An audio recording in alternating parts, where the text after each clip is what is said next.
I came up with the theme. It's really very simple. But before I do that, I do want to acknowledge that this is a special weekend. This is the weekend of where we celebrate the legacy and life of Dr. Martin Luther King. Yes. And I just want to share a little bit. I found this article, Storytelling with a Purpose, echoing Martin Luther King's message in today's world. I'm just going to share a snippet from it. So, Martin Luther King Jr.'s life and legacy brings the transformative power of words to the forefront. Using our craft as storytellers, we can make a meaningful difference in the world. Absolutely. So today's theme, this month's theme, is beginnings and endings. And it's very simple. We're beginning a new year, and we have just ended 2025. So it's just a time to think about the old and to think about perhaps what's going to be new in the coming year. And I will get things started by introducing our first performers, John Petrick and his wonderful wife, Rebecca, partner Rebecca. Yes. So John got started in public speaking with the guidance of his fourth grade teacher. Rebecca has also played violin and fiddle since the fourth grade. John started writing and telling stories during COVID, and Rebecca and John often collaborate. So he'll tell a story, and we're going to hear her wonderful violin accompaniment. And John's story today is Every New Beginning. Let's give them a little bit of love.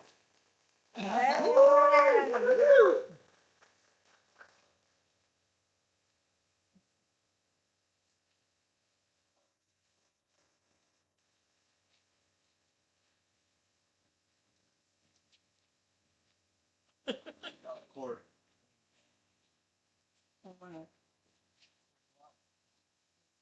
Or to the level. There. I feel like I'm falling off.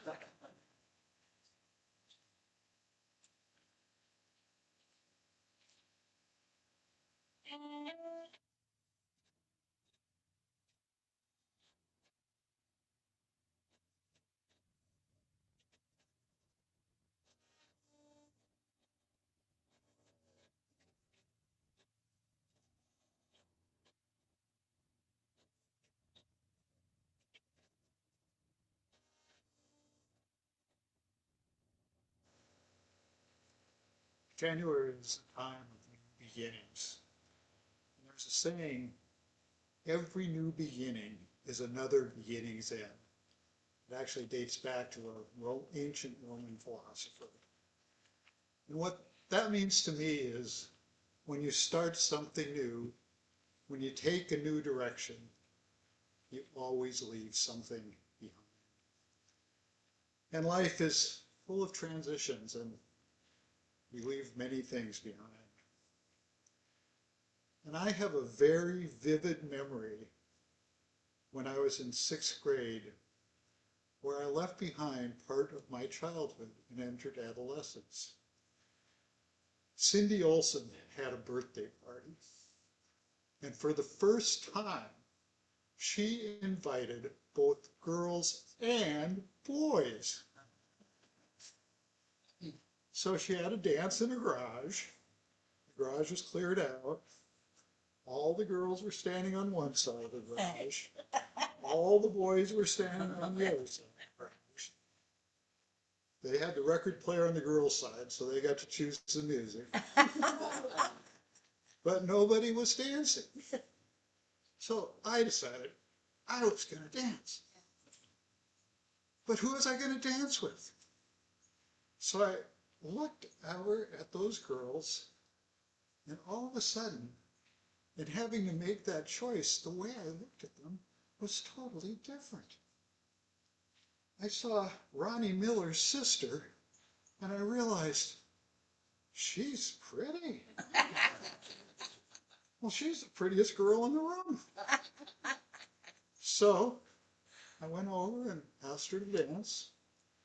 And of course, she turned me down because she had her eye on one of the more popular ones. But somehow in that instant, my perception of girls changed from something that were kind of there and irritating to something that maybe I wanted to know a little bit more about.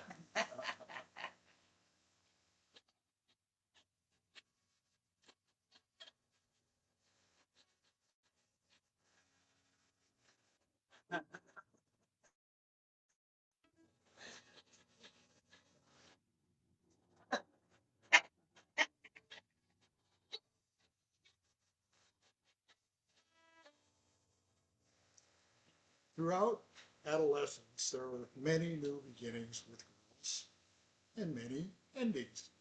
I wasn't one of the cool guys, like I said, but girls that liked me.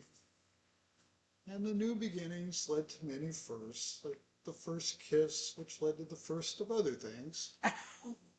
And of course, as adolescents, you want to do adult things. You want to try adult things. You want to become men and women.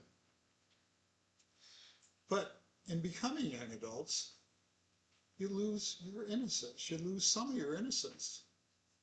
But you can't lose all of your innocence if you're ever going to fall in love.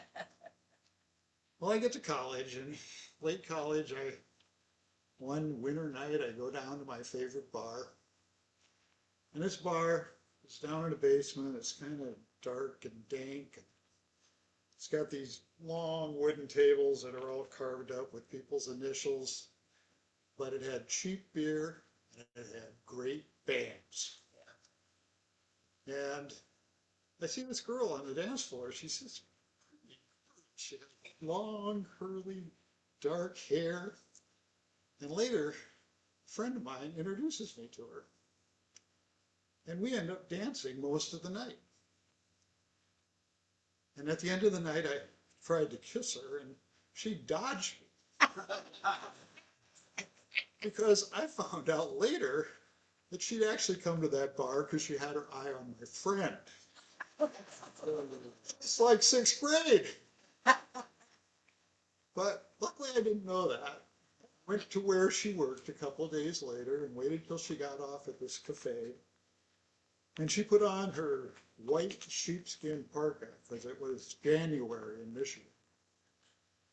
And we walked along the frozen Red Cedar River laughing and talking for hours. And that walk has lasted almost 50 years.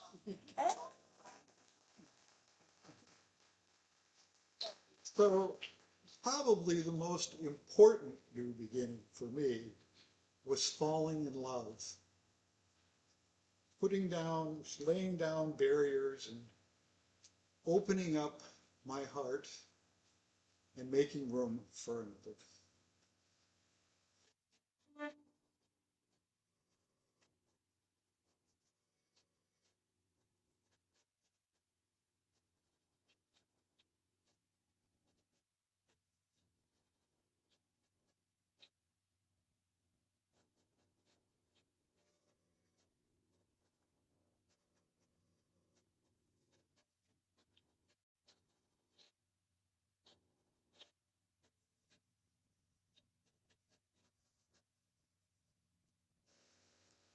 Of course, it wasn't all happily ever.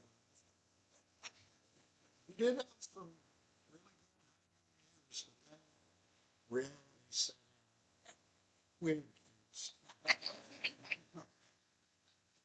And Rebecca immediately grasped that our lives had changed and that she had this new responsibility to this baby. But for me, it took some years before I realized that that old life had been left behind. every child is a new chapter of love, and we have 3 of them. And when our second child, Will, was 1 week old, he almost died of pneumonia. And they were able to save him, but he did spend many days in the infant ICU. And every day, Rebecca would have to go to the hospital several times a day to nurse him. And one cold, snowy January night, I went with her to the 2 a.m. feeding. And we get to the hospital, parking lot is dark and deserted. We have to enter the hospital through the emergency room because that's the only entrance that's open at that time. We walk down these long corridors that are semi-dark, and we get to the infant ICU, where she's able to hold her son to her breast for 20 minutes. And I marveled at how, without training, mother and child know exactly what their role is. And as I watch this selfless act of love with my son, my son who had almost died a couple days before, I accepted my new role. I am a father.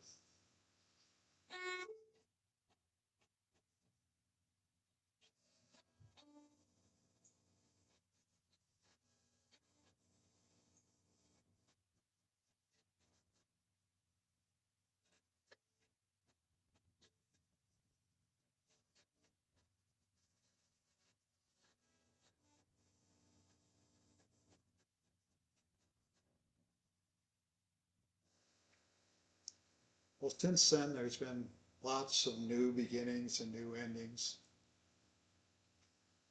That discovery of girls in 6th grade has led to a lifetime love. That little baby is now 6'5" and 40 years old. I am a grandfather.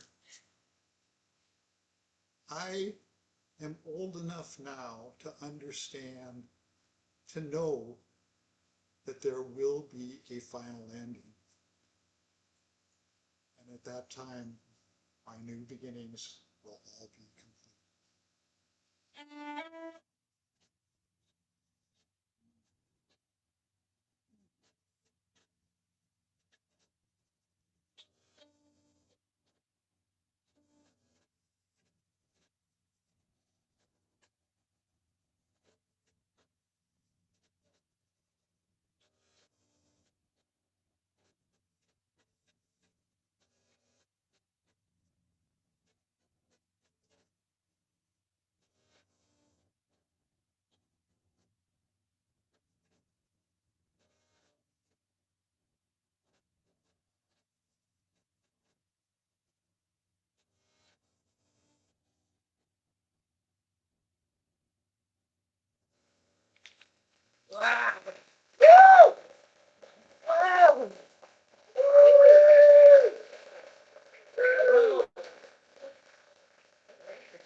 Trying to get in on that.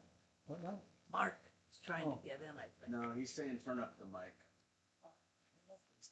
But I turned it down a little bit because it seemed loud. I might have been. this mic's too loud.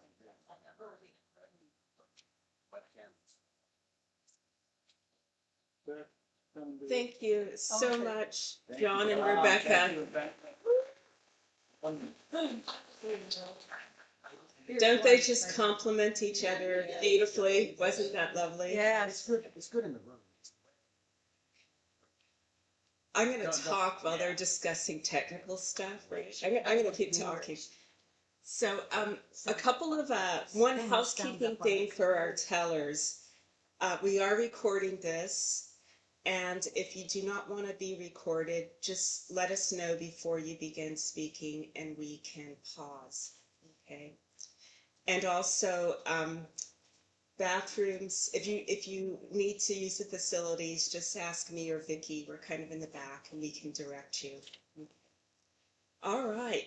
Our next teller is Mr. Ed Lewis. Ed he likes to call himself a storytelling groupie, and he has taught storytelling classes for teachers, for adults, and he is just a wonderful storyteller. And one little snippet from his bio that I really like is that um, in some storytelling venues, he is known as Eddie Spaghetti. Great children.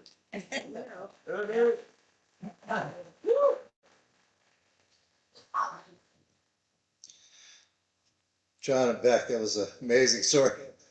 I got tears just thinking about it. There once was an old woman whose eyes were dim, her ears were dull of hearing, and her mind wandered to places only she was familiar with. Her daughter and son-in-law often found her hitchhiking naked down the road at the age of 86 up in Happy Camp, California, which is along the Klamath River just south of the Oregon border. They became increasingly disturbed by her behavior, and frankly, they didn't know what to do. There was no discussion back in that time period of Alzheimer's or dementia. They asked their relatives what can we do about this? And they said, just put the old coot in a rest home and, we'll visit her when we can. It didn't seem like a good alternative to them, but this behavior kept occurring. And one time she was hitchhiking naked down the Klamath River, and she fell down some rocks and got badly hurt. So they did put her in a rest home up in Seattle, Washington, and they just kind of forgot about it. Now, I, on the other hand, saw what the family called a family embarrassment as this wise, playful, wonderful grandma who took care of me on the weekends when I was a child up in Seattle, Washington. She would cook amazing food that was just what I liked, fish and chips. And after dinner, we'd sit in front of the fireplace and play board games. And then she'd walk me down to the bedroom. She'd tell me to stop right at the door. And then she flung the door open. She whipped out her sword. She ran into the bedroom. She slayed all the dragons and monsters and alligators that were under the bed and in the closet. And then she came back to me and said, Eddie, it's safe now. She'd escort me into bed, tuck me in, sit on the edge, and then she would tell me fanciful stories of dragons and all kinds of interesting characters. And as I would start to fall asleep, the rain pattering on the roof up in Seattle, which is a very fond memory for me to this day, she would sing me my favorite song that she had also sang to my father when he was a little kid. And many of you know it, and we'll sing a little bit of it. Hush, little baby, don't say a word. Grandma's gonna buy you a mockingbird. And if that mockingbird won't sing, Grandma's gonna buy you a diamond ring. And about that time, my eyes would close, and I'd get ready to go to sleep. And she would lean over, kiss me on the head, and said, I love you, Eddie. Well, like I said, they did put the old coot in this rest home. And a few years later, when I was 18, I went to visit her. And I came into this rest home they escorted me into a room about this size. It was dark, the TV was blaring, people in chairs and wheelchairs with drool coming out of the side of their mouths. It was dark, TV was blaring. It was just a horrific place. And Grandma was sitting at the table. She was looking up in the sky and talking to something in a language only she knew. And I sat down with her and listened to her for a while. Every once in a while I would say something and she'd just keep on going. And after about a half hour, she looked. Her eyes cleared up and she looked deep into my soul. And she said, "Eddie, don't ever put your parents in a death camp like this. This is no place for the living, and I won't be living much longer." That left an impression on me, and within 2 weeks, Grandma Sadie had passed away in her sleep. In 2015, my father showed signs of Alzheimer's and dementia. My mother was going to take care of him. This is over in Santa Rosa, which is about 80 miles from here. And they had a separate room for him. But he would wake up in the morning as his mind was slipping away in a rage because someone has stolen my credit card or a boot or a pen. He would hide them in his room and he couldn't find them. And he'd come out in a rage. But a neighbor would come over and help my dad and find it. And then he was okay. One day, though, he came out and my mother was in the hall and he grabbed her and he said, "You know who stole my boot?" And he slammed her up against the wall. She called me and we knew we had to take him out of the house. She wanted him close by, so we found a very nice rest home about a mile away from my mother's home. And it was clean. The staff were wonderful. People could come and visit. She could take their little dog, Susie, a little Yorkie poo, up to visit every day. And that was going okay for about 6 months, but he would still wake up in the morning in a rage and he'd accuse the staff of stealing his goods and they would find it and then he was okay. One day he crashed into this one woman in a rage, knocked her down, a 94-year-old woman. And then they called me and said, "He can't be here anymore. We have a lockdown ward we can put him in, or you can find other accommodations." So I thought about what my grandma had taught me, and I decided to take him into Davis. And I found a duplex close by my house, and my son was going away to college. So I hired him for the first year to care for my dad while I was working. It was my last year of teaching. So he would take care of him during the day, and at night he was going to be a chef at the Culinary Institute of America. So he made these great meals. So I had these wonderful meals every night when I'd come home. And then I'd take over and my son could go party with his friends. My son had a great idea. He said, "Let's get Papa a dog." So we went and got a rescue dog, and it happened to be a Yorkie. And we asked my dad, as his short-term memory was pretty much gone, long-term was pretty good. And we said, "What do you want to name your dog, Dad?" He said, "Oh, how about Susie?"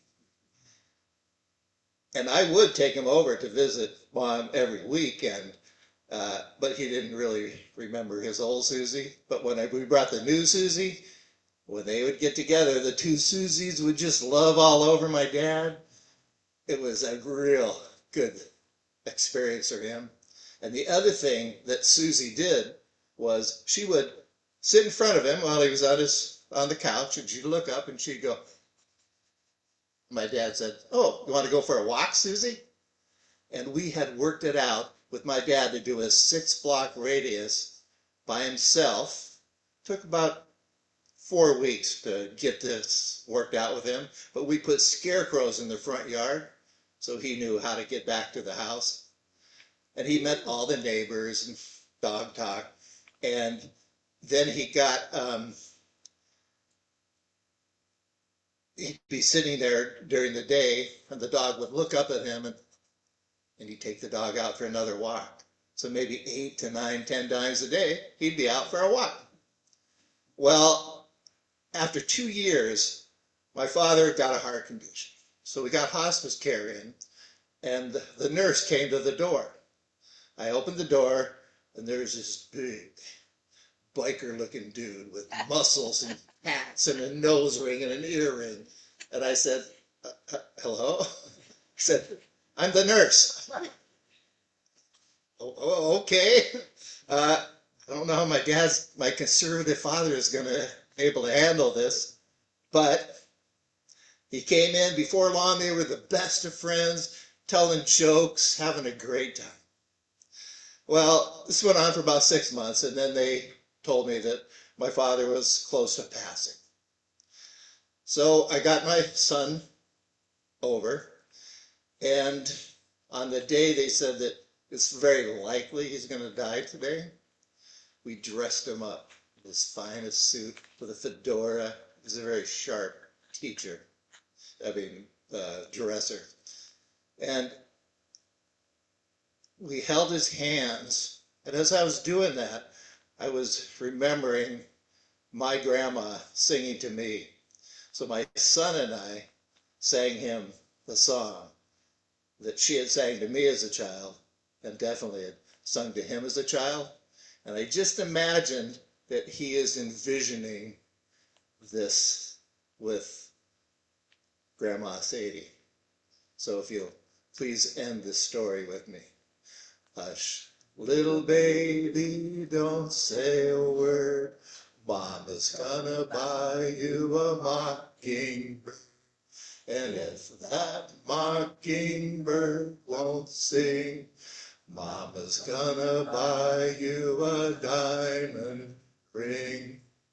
And about 5 hours later, my dad passed away peacefully in his sleep.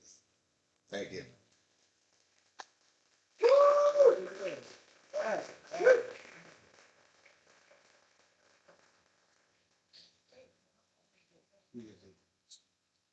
Thank you so much, Ed. That was a great story.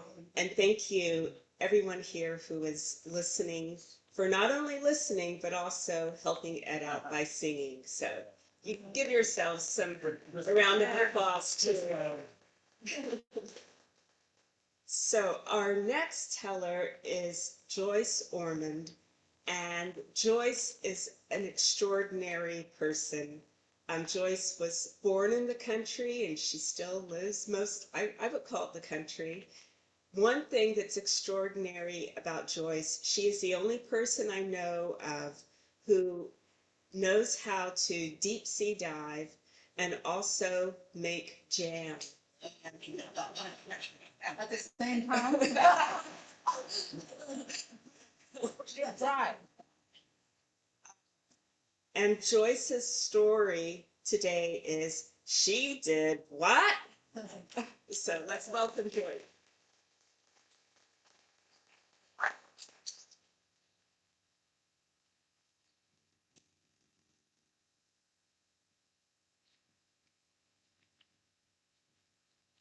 Well, this takes place about over 60 years ago.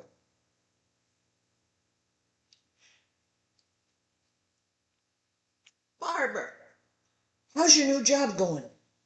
Yeah, big time. Assistant to the Yolo County School psychologist. You're moving up in the world, gal. Oh, and also, Marie and I are giving a party. We want you and Bob to come. Yeah, well, it's around the 16th of September. We picked that because we're celebrating the independence of Mexico, and it's a Mexican theme. I even rented a costume. Okay, bye. She's coming. Well, I expected her to. That's my roommate, Marie. We live with my father in the last acre of my grandfather's farm. Same house that I lived in when I was 9 months old. That means I've lived there 86 years. Okay, I'm past this. Hi, Barb. What's up? Oh, I don't know about that. Well, that's another level of people. Well, hold on. Marie, Barbara wants to know if she can invite her new boss, the Yolo County school psychologist, to our party. What? He's not much fun.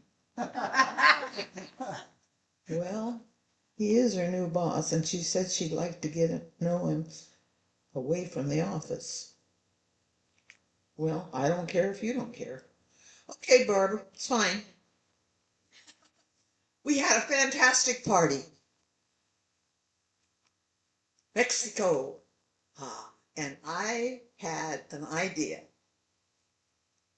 Spruce of the party challenge.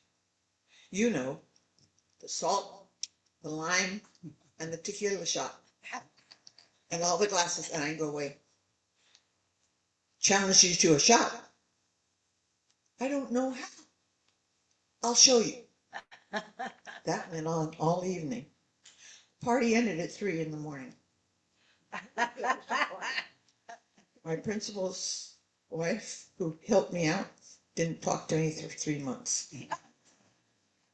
Well, that was okay. I don't care. Well, things went on. Barbara noticed that her new boss didn't show up. Now, Marie and I didn't care because we didn't particularly want him there anyway, so we didn't have a problem. But Barbara did.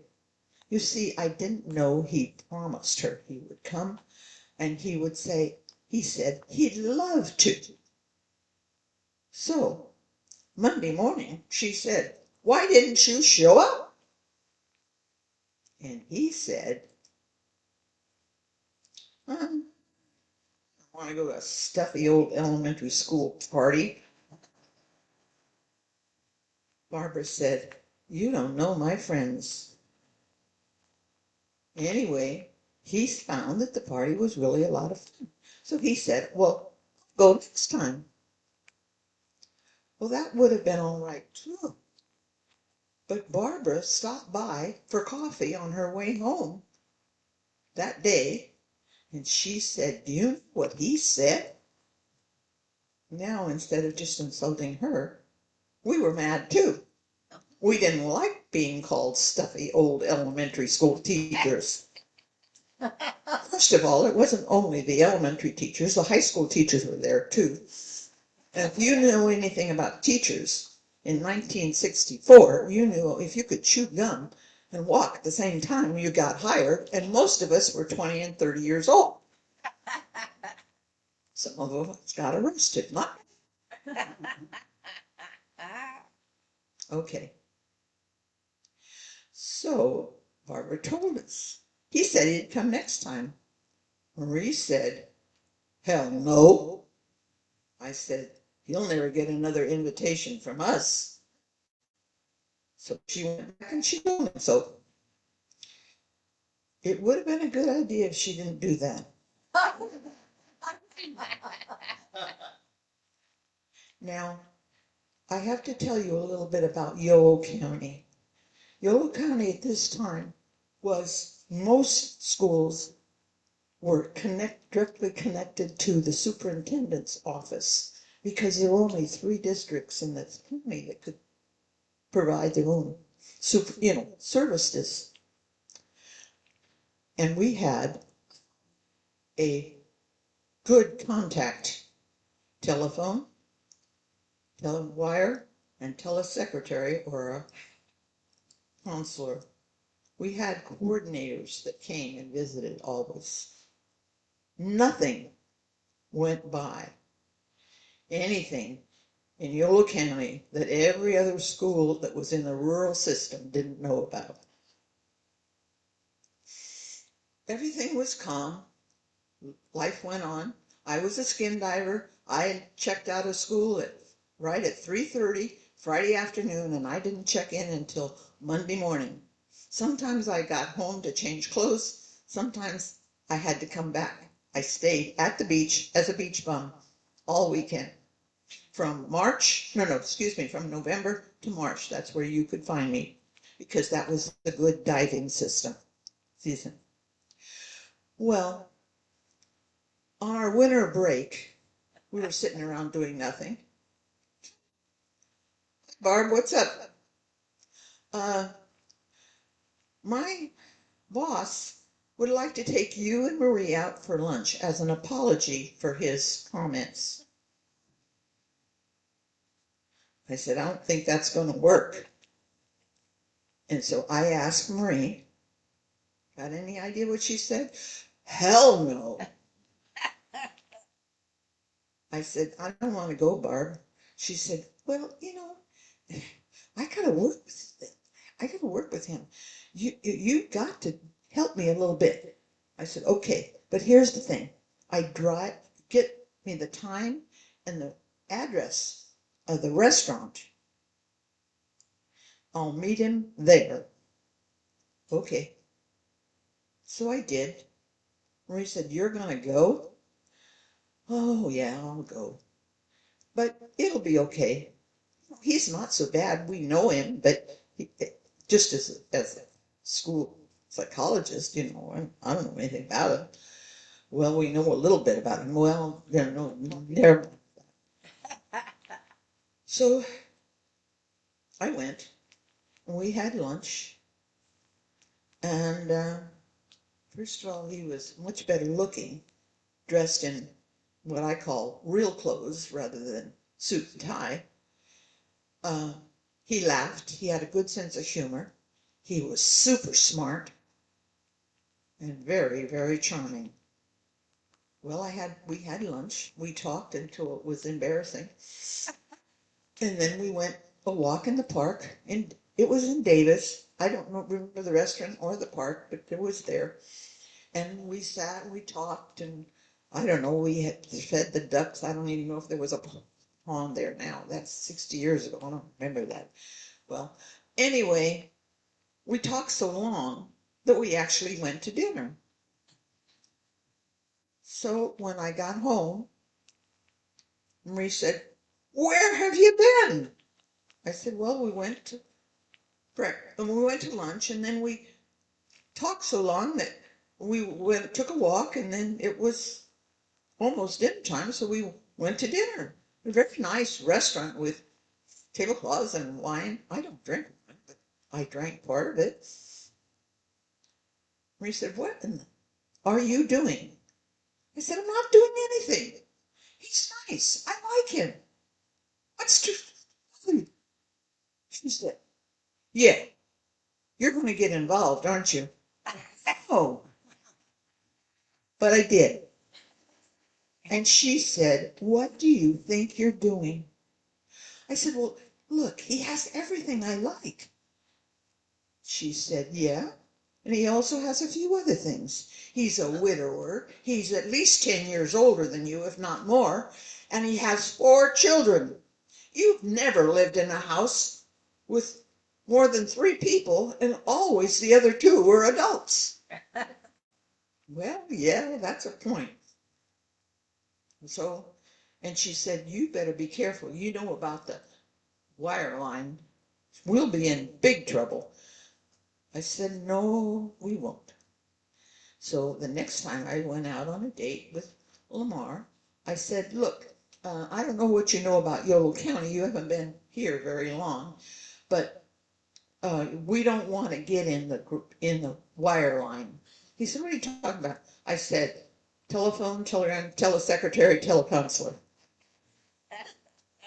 Oh, I said, so here's the rules. You don't tell anybody in that district office that you even know me. If my name comes up, you are blank. Anybody connected with that. You can have friends, we can have friends, family, but that's it. And in my end, nobody at Clarksburg Elementary School is going to know anything about this, only my family and my very close friends. Well, it seems rather extreme, but okay, I go along with that. And so we did. And so we went on. I went diving on weekends, and we dated during the week, and we went on and finished the school year. Come June 11th, the last day of school. And of course, Marie and I had a party at my house. And as parties went, they started as soon as everybody could get there, and they lasted until everybody went home. And sometimes that was quite late. So on Saturday, June 12th, 1965, my father leaned in and said, "Joyce, some man is sleeping on the couch, and it's not Lamar." I said, "That's okay, Dad. That's Glenn. This is his last day. He was drinking too much and he lives in the Bay Area. I told him he could sleep there until we got up, or until he got up, and could you give him a cup of coffee?" My father just shook his head like he always did. He always backed me up. Anyway, he came back later after Glenn left. He said, "What time are we supposed to be at the church?" I said, "I think 2 o'clock." It's okay. We got ready and we went to the church, and we met Lamar and the 4 kids, my father, my cousin, and his wife next door, and their 2 toddlers, my friend Marie and her boyfriend, John, and I married that obnoxious Yolo County supervisor. And we were married for just short of 50 years, and when he died in 2013. And we added 2 more, so we had 8 people living in the family, from toddlers to teenagers at one time. And you know what? I'm glad. But when the word got out the next day, I can just hear what one of my friends, "She did what?" Thank you.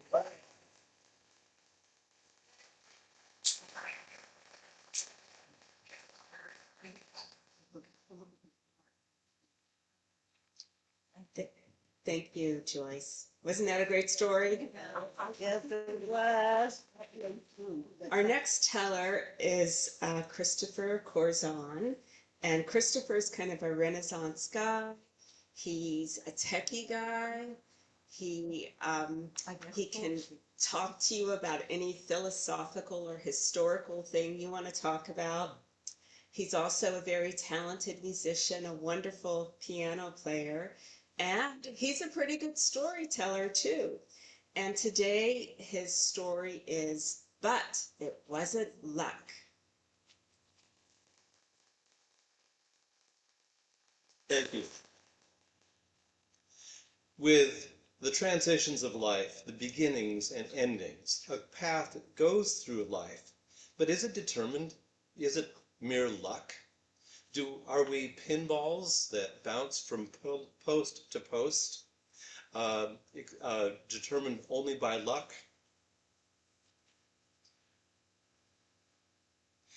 Luck is rolling boxcars in a dice game and winning immediately.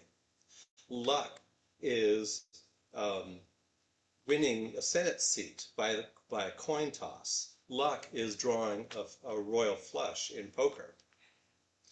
But is it luck when the human factor is involved? I don't believe in luck. And I want to tell you a story of why. I took a gap year between high school and college before entering the University of Redlands in 1979. Redlands, for me, is a family school. Redlands was founded in 1907 by the Baptist Church, and my grandmother attended Redlands beginning in 1910, studying music. Her daughter, my aunt, went to Redlands 20 years or so later, and my aunt met her husband at the University of Redlands. My mom attended the University of Redlands 10 years after that, gaining her degree in music composition. So Redlands was a family school.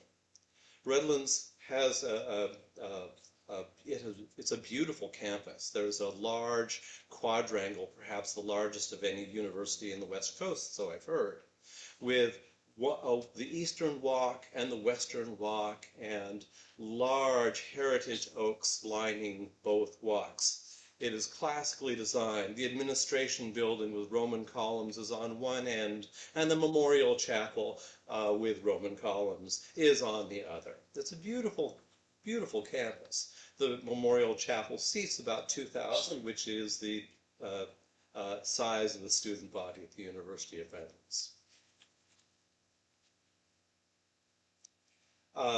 I enjoyed making friends there. You go to the mixers and you sing songs from Oklahoma, the little fringe with the Surrey on top, and everybody's singing along, and you meet people in your major, and you meet people in the chorus, in the choir, and you make friends. It's a wonderful experience. I would recommend college for anyone, at least on that basis. You meet people.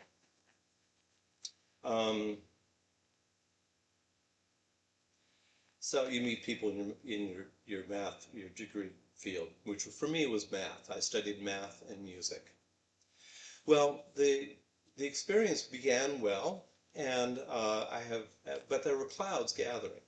As I said, the University of Redlands started out with had the capacity for 2,000 students, and when they started, the chapel services were required. Every Wednesday, the entire student body would come to chapel and have that.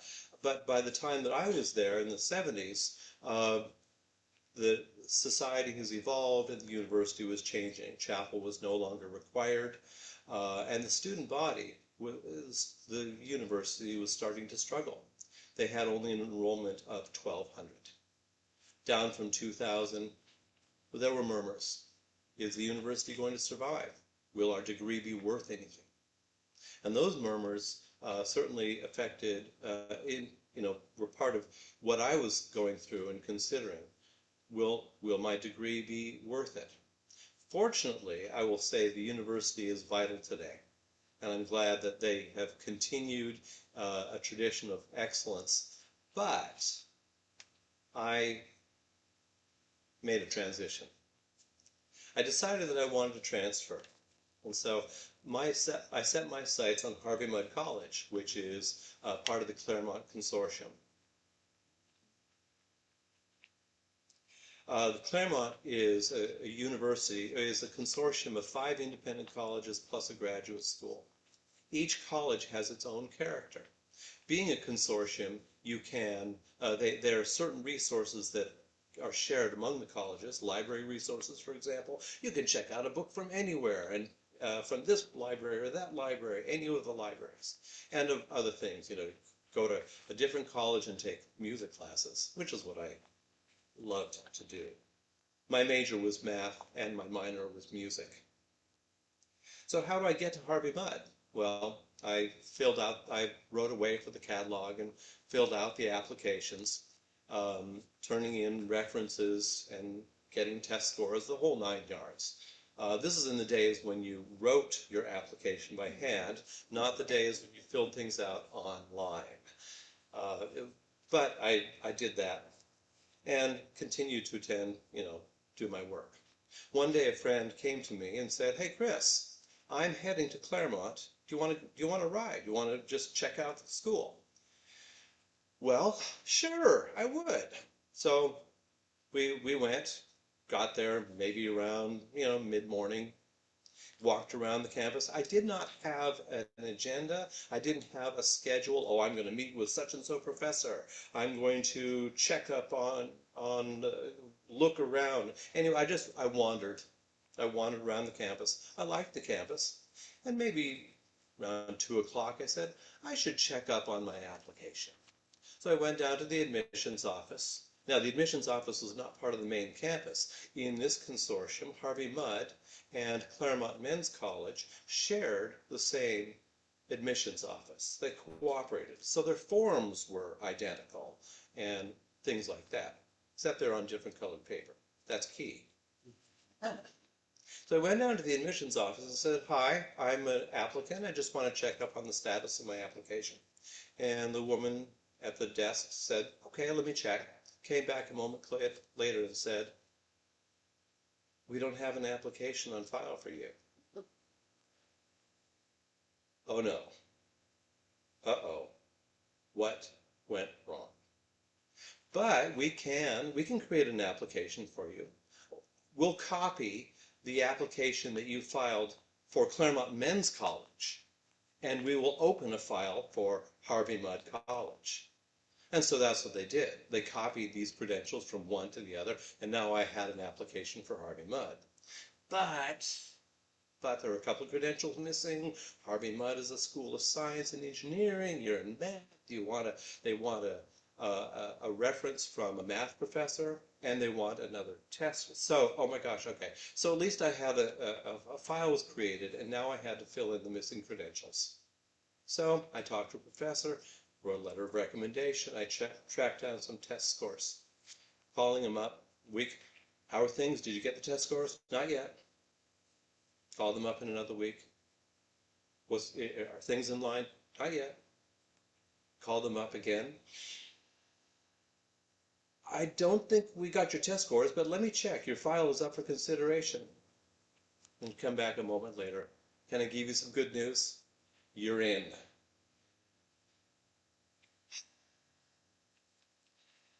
I would not have gotten in had my friend not offered a ride to Claremont that day a few weeks earlier. I had done what I knew, but making mistakes. I'm a freshman. How do these things work? It's difficult. Mistakes happen. But my friend offered me a ride. And with that gift, I got to the admissions office and found that my application was not in place. Didn't even exist. And it got fixed, and I got in. Was that luck? Was I a lucky man? Did Lady Luck smile upon me? I don't think so.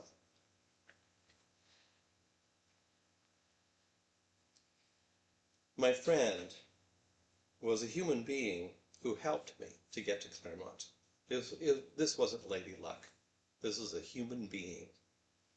I like to think that the Spirit, that the universe, that God gave a little nudge to him, gave him an idea.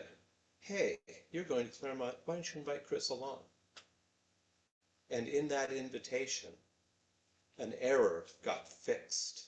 In that invitation, I found my way to the school that I loved, that I graduated from, that has helped shape my entire life.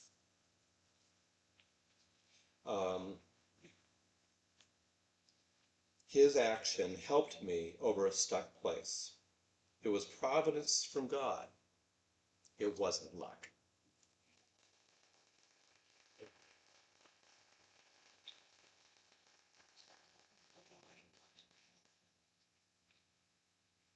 That was great, Chris. Now, before we break, we have a very important poet that's going to be providing some selected poems. And Aisha Jones, many of you probably know her, and I like to call her Sacramento Poetry Royalty because for two reasons. First of all, she is so well known and so respected in the Sacramento community, and also because her poetry is just very majestic, and it's very, it's just grand. And I'm just so delighted that she can be with us today. So let's give Aisha a hand.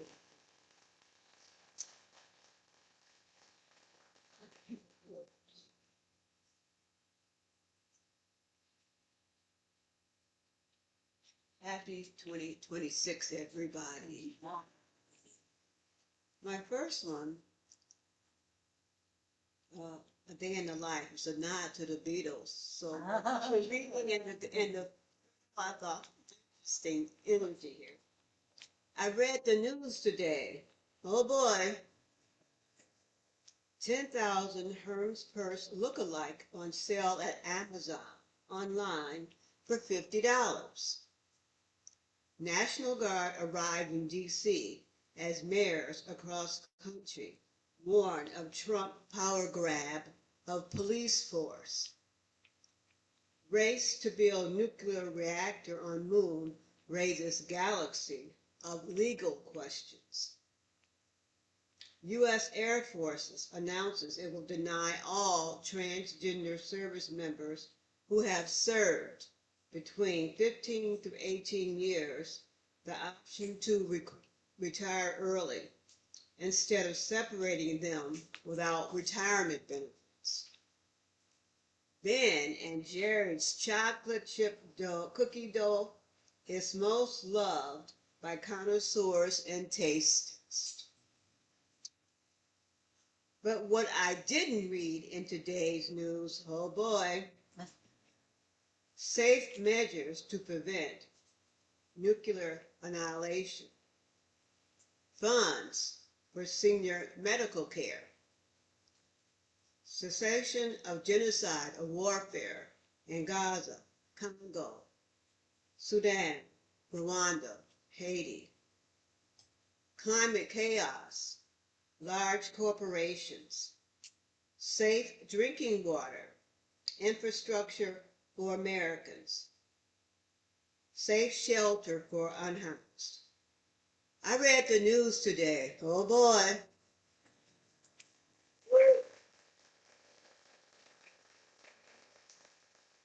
I could hear her playing the violin.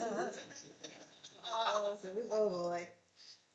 Again, another black woman child, black man child, life cut short by hands of others.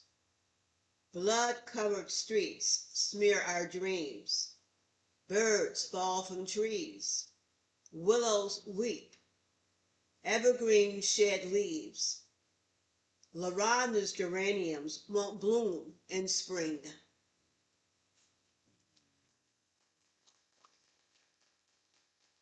Well, this one came to me,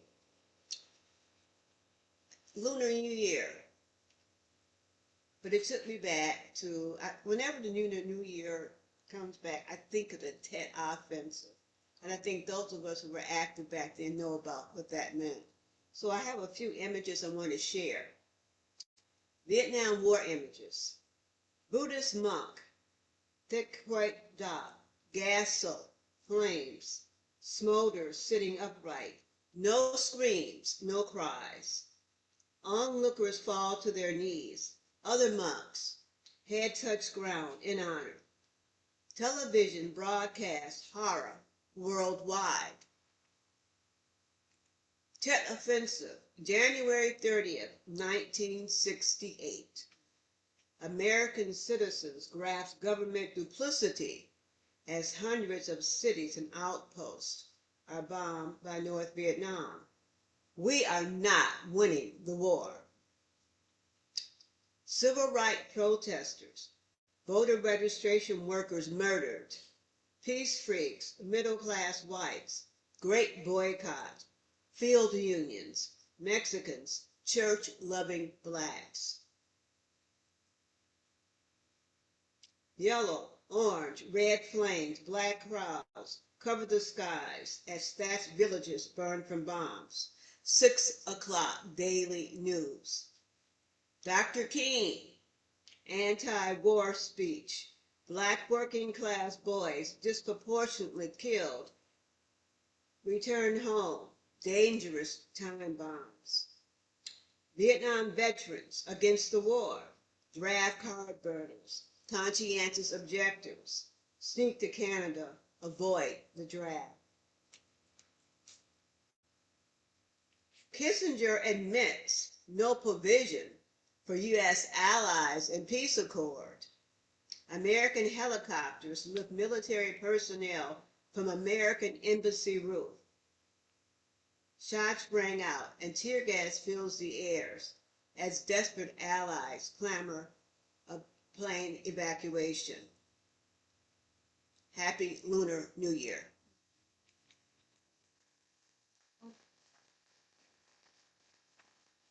And this one is to our time. Dark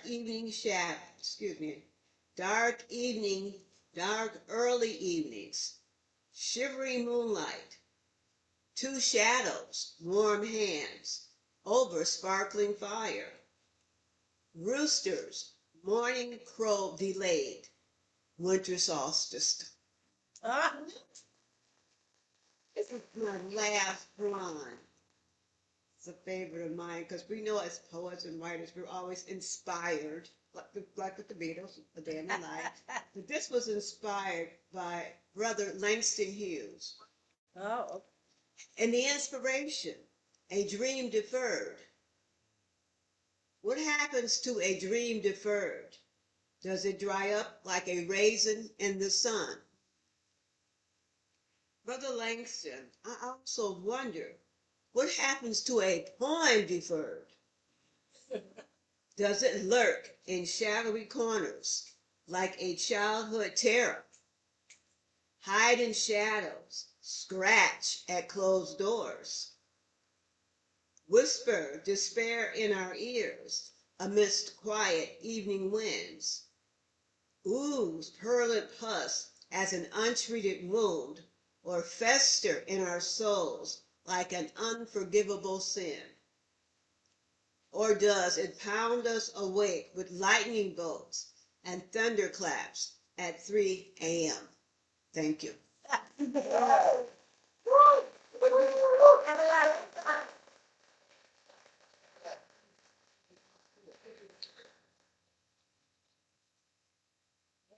Isn't she great? Let's hop again. We're in the Poetry Center, guys. Come on, let's snap it through.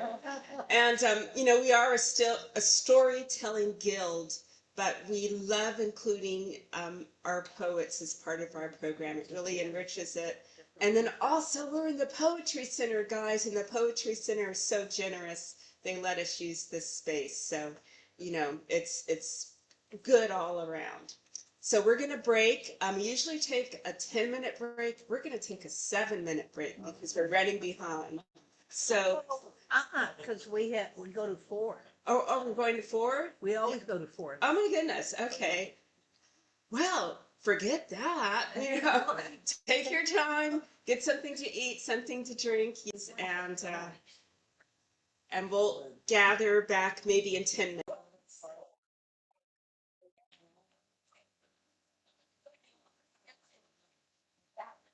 I knew it was huge.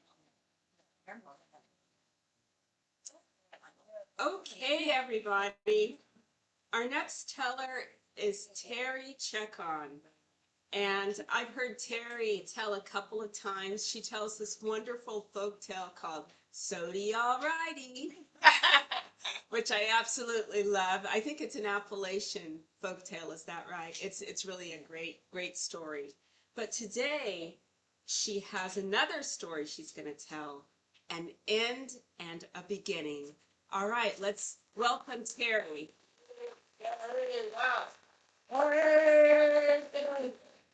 Definitely not Appalachian. And pull it down so it's below you. Having told for many years to children with never a microphone, I usually can be heard, but can you hear me today? Yes. Because my end and beginning really started when I was a young adult and I got my first job as a children's librarian with a wonderful Enoch Pratt Free Library in Baltimore, Maryland. And it was such a reputation that just people came to learn to be librarians there from all over the country, including the year that I started, a young woman named Shirley Ammons from Amarillo, Texas. And I soon learned that Shirley and her sister, Carol, was younger and a secretary, had this plan. They were going to live in different parts of the country for about 3 years, and then they would move on to somewhere else that they wanted to live.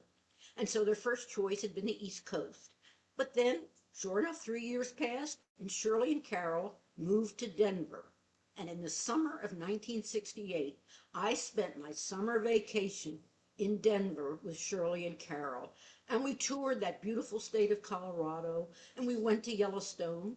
And then Shirley said, guess where we're going to move in 1970?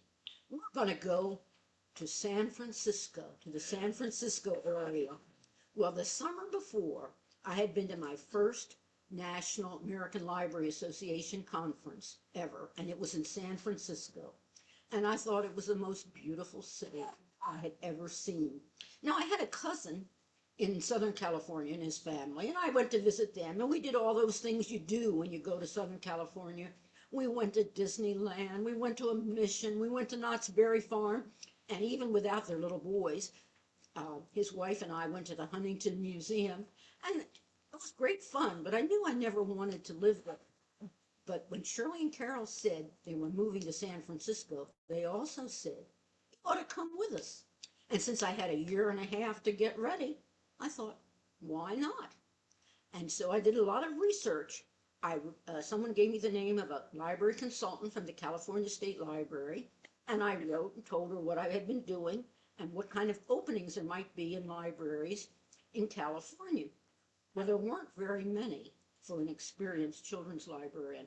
There were 4 positions in the whole state, 1 in San Diego, 1 in Santa Barbara, and 2 in some place called Sacramento. So I didn't know much about California geography, so I got out a map and I looked to see which was the closest to San Francisco. And so it was Sacramento, and I wrote the Sacramento Public Library, and they said, well, when you get to California, call us because we may still have those vacant positions. So late January, early February 1970, I flew to Amarillo to meet Shirley and Carol and then go west. And I hope there's nobody here from Amarillo, but I can kind of see after 2 days in Amarillo why Shirley and Carol were kind of moving around to different parts of the country. But anyway, we drove to California. We drove in the Interstate 80 through the mountains. It was February, covered with snow. It was beautiful. We made our headquarters, not in the beautiful snowy covered mountains, but in a motel in San Mateo. And as soon as I got there, I called Sacramento Public Library. They were still interested. So I took a Greyhound up to Sacramento. The library administration building was not in a library. It was in a little storefront in a strip mall on T Street, 1930 T Street. So I took a cab. I had an interview with the assistant director, the coordinator of children's services, and a lady from the personnel office who, to my eyes, looked as old as I do now. I was amazed she was still working. I had a very easy interview, I must say. I had harder interviews at the Enoch Pratt Free Library getting promoted, but that's okay. And after the interview, they said, we'll take you out to see one of the libraries where, if you took the job, you would be working. And it was a new library that was under construction. It was in South Sacramento. It seemed like it was all the way to that other city called Stockton. It seemed like it took forever to get there. It was south of Florin Road by about 1 block. It was still under construction, but it was big. We got to walk through it. And best of all, especially this weekend, it is a library that is named after Dr. Martin Luther King. And we saw it, walked around. Then she said, we'll take you to see some parts of Sacramento. I said, okay. So she said, first we're going to go to this area. It's really nice. So we drove through this area with big houses and big yards. It's very nice. And I found out later that was the fabulous 40s. But when she started off, she said, we're going to go see a nice area and then we're going to go to the ghetto. So we drove through these big homes, yards. Then we drove to an area where the yards were smaller and the houses were smaller, but they had yards. There were fences, and some things were even in bloom. And I thought, okay, I guess then we'll go to the ghetto after that. But we went back to library administration. Well, I was smart enough not to say where was the ghetto, but as a person who had grown up in Maryland, lived in Baltimore for 7 years, visited Washington, visited Philadelphia, visited New York, Sacramento did not have what looked to me like a ghetto. And they didn't offer me a job that day, but the next day they called me and offered me a job. But the day after that, I had what I thought was going to be the dream interview of my life. I was going to interview with the San Francisco Public Library. So I said, well, I'll have to get back to you tomorrow.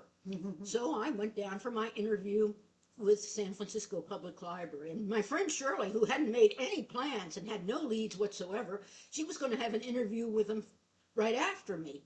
So I went in. The interview lasted 15 minutes. It was with the head of personnel, and he said, yeah, we don't have anything here for you. So I went down to the payphone in the first floor of the San Francisco Central Library, and I called Sacramento Public Library back. I got the director, and I hadn't met her. And she said, well, I don't know, maybe those positions are full. I can't offer you or accept you for the position today. We'll have to get back to you tomorrow. That was about the longest night of my life, because I thought, what if I don't get that job? What if I run out of money? What if I have to go back east? Well, finally, the next day, she did call back, and she offered me the position. And of course, I know now what she was doing. She was doing to me exactly what I had done to her. But I didn't know that at the time. So about 2 weeks later, I moved to Sacramento. And in my mind, I thought, I'm going to come out here for 5 years or so, kind of like Shirley and Carol, maybe a little bit longer. But I met the man I married. We bought a house. I had a son. And here I am, what is it now, 56 years later?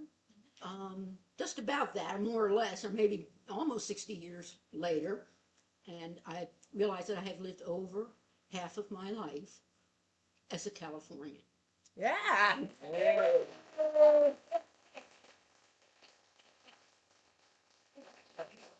Yeah, yes.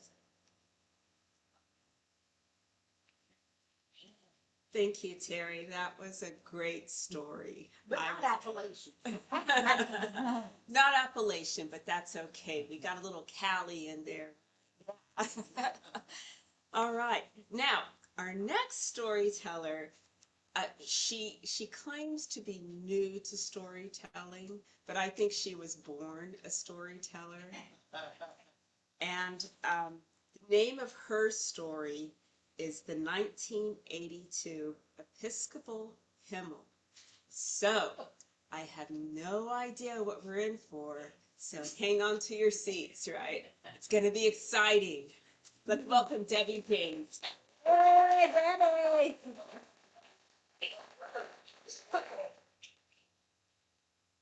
Can you hear me? Okay, good. I want to do a shout out to Michelle Woods. I met her at Trinity Cathedral and she made us do this last year. We did this last year at the cathedral with Chris over here. He goes to Trinity Cathedral, and Aisha back here, who goes to All Saints.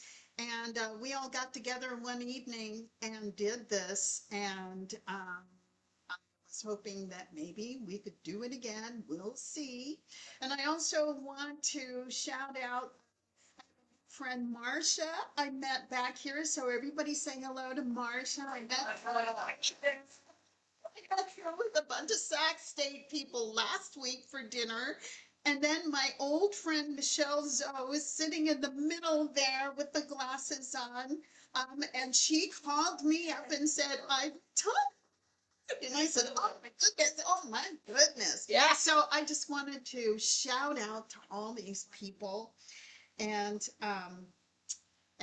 yes, I'm grateful to be here today.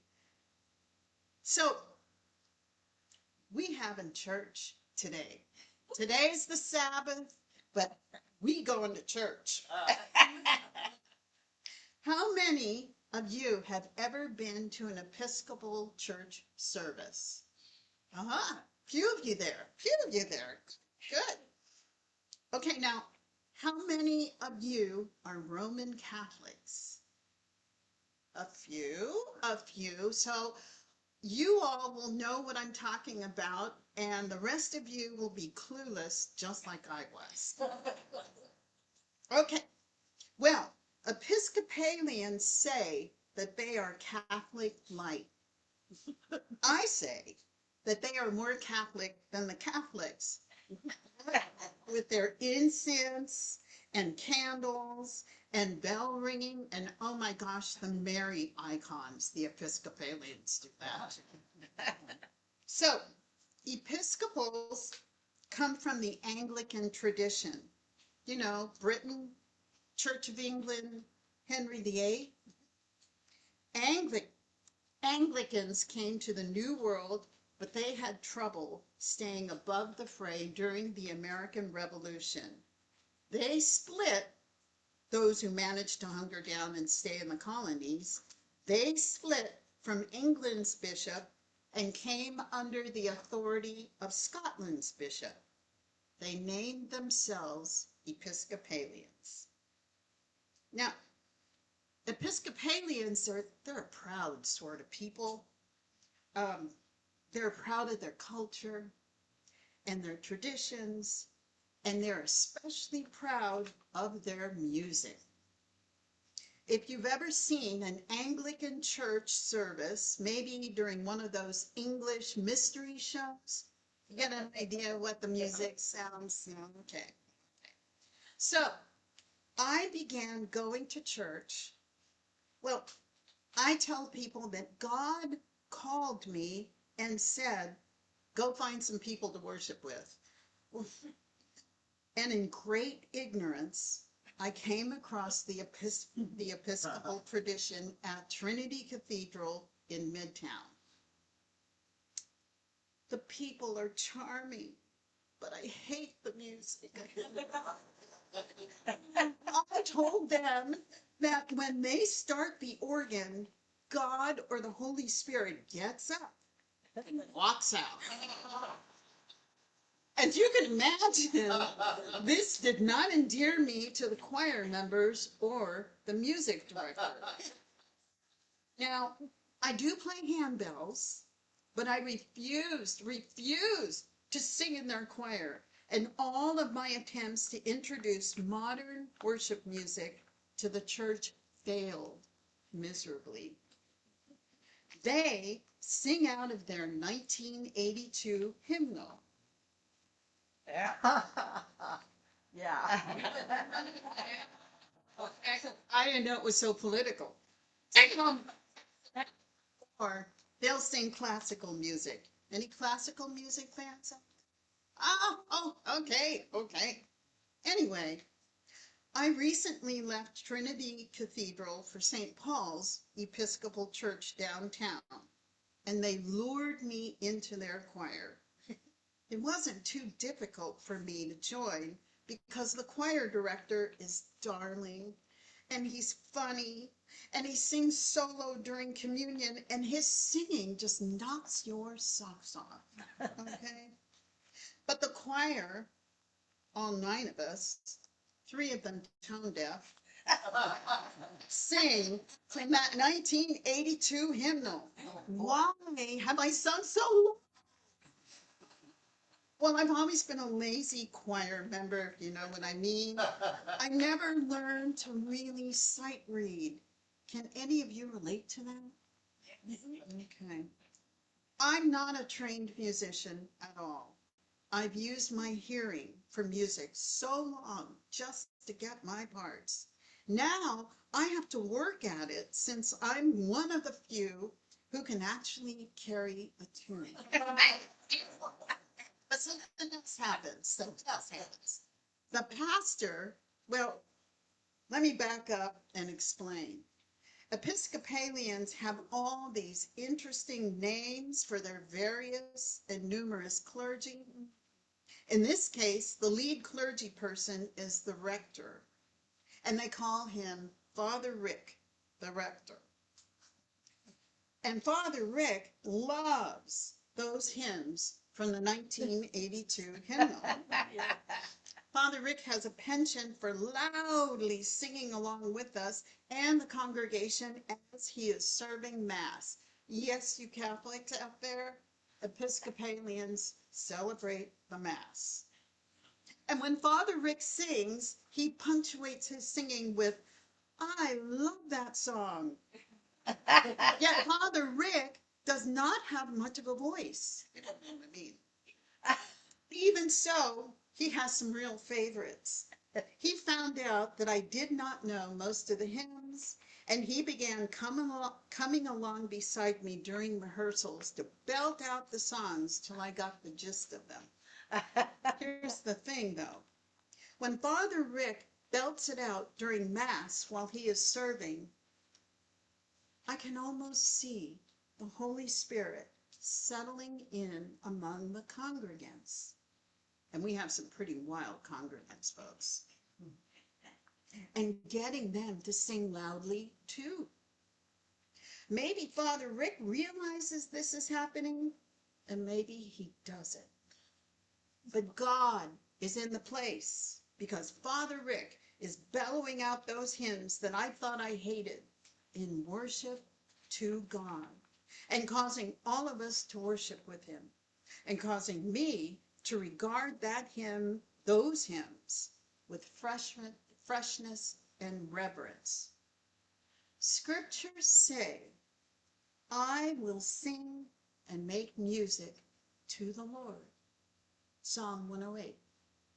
Could it be that 1982 Episcopal hymnal and Father Rick's bellowing is inviting God to settle in with us at St. Paul's Episcopal Church?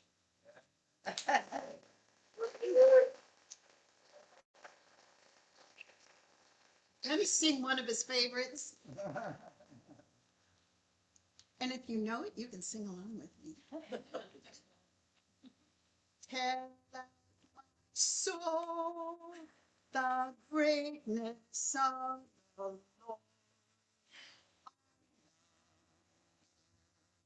Blessings give my spirit, voice tender to me, the promise of his word. In God my Savior shall my heart rejoice. Tell my soul the greatness of his name. Make known his might, the deeds his arms has done, his mercy sure. From age to age the same, his holy, the Lord.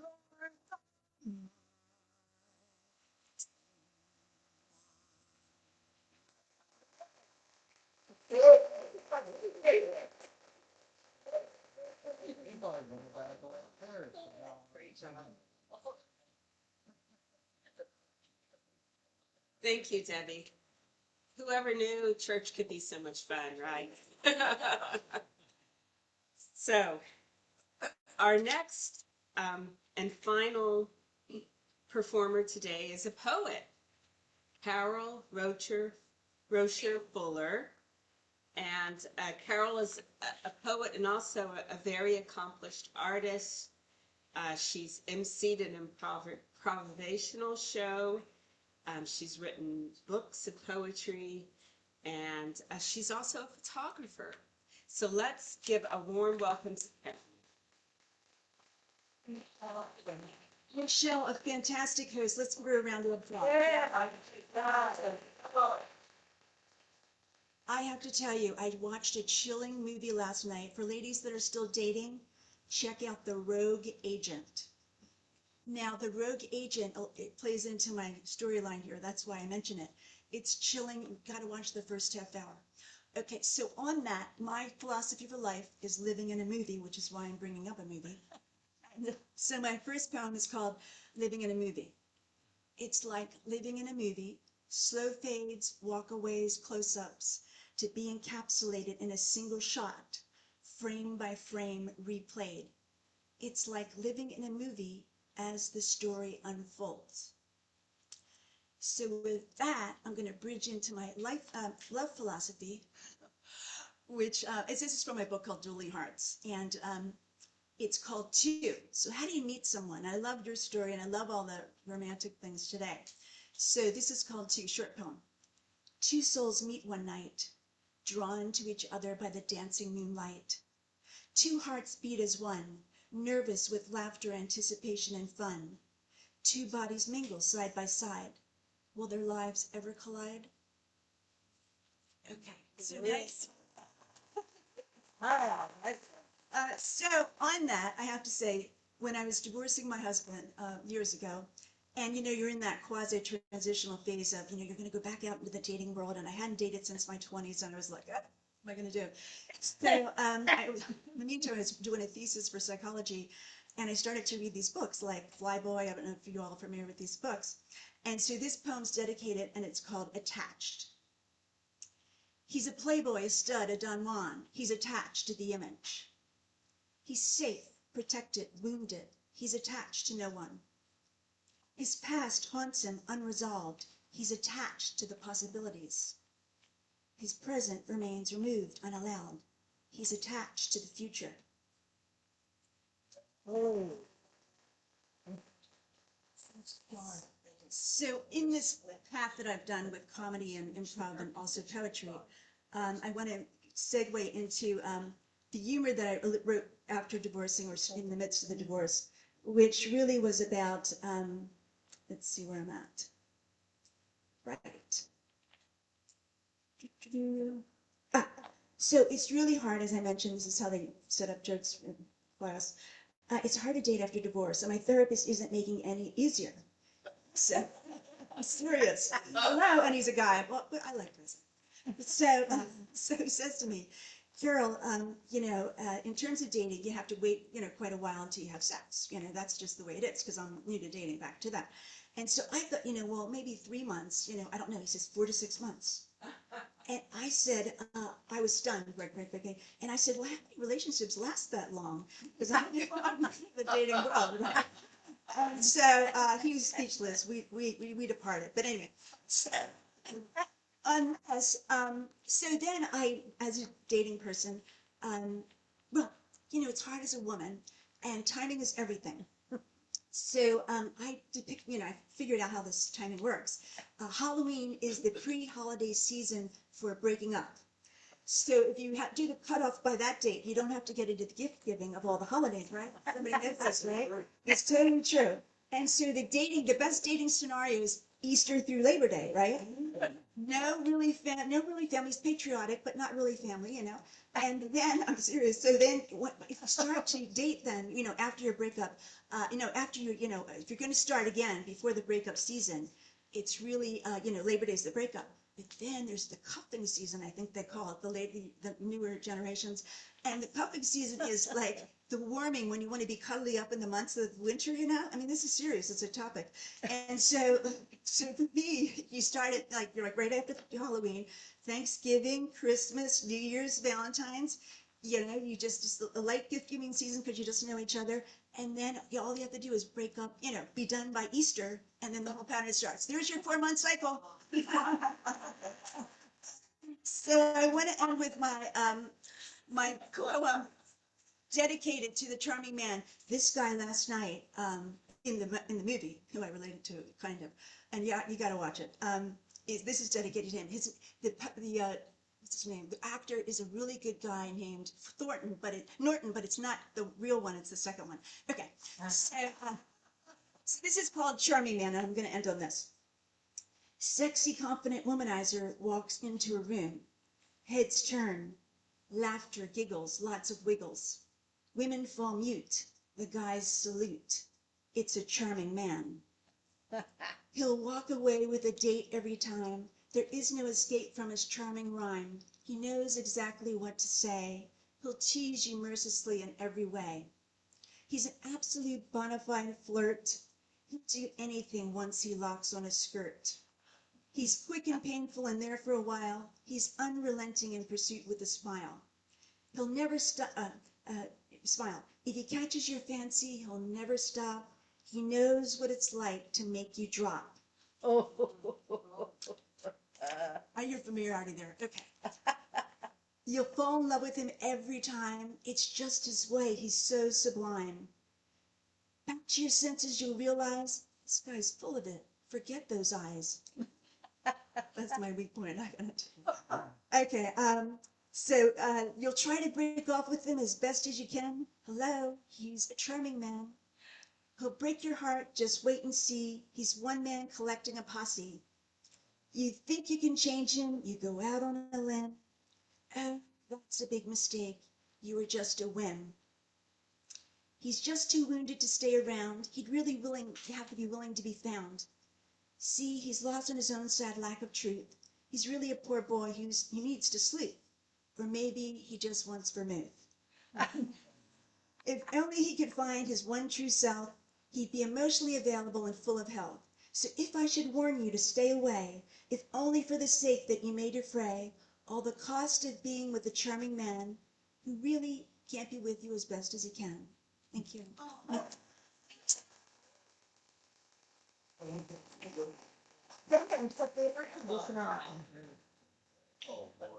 I was wondering why I'm Wonderful. very funny.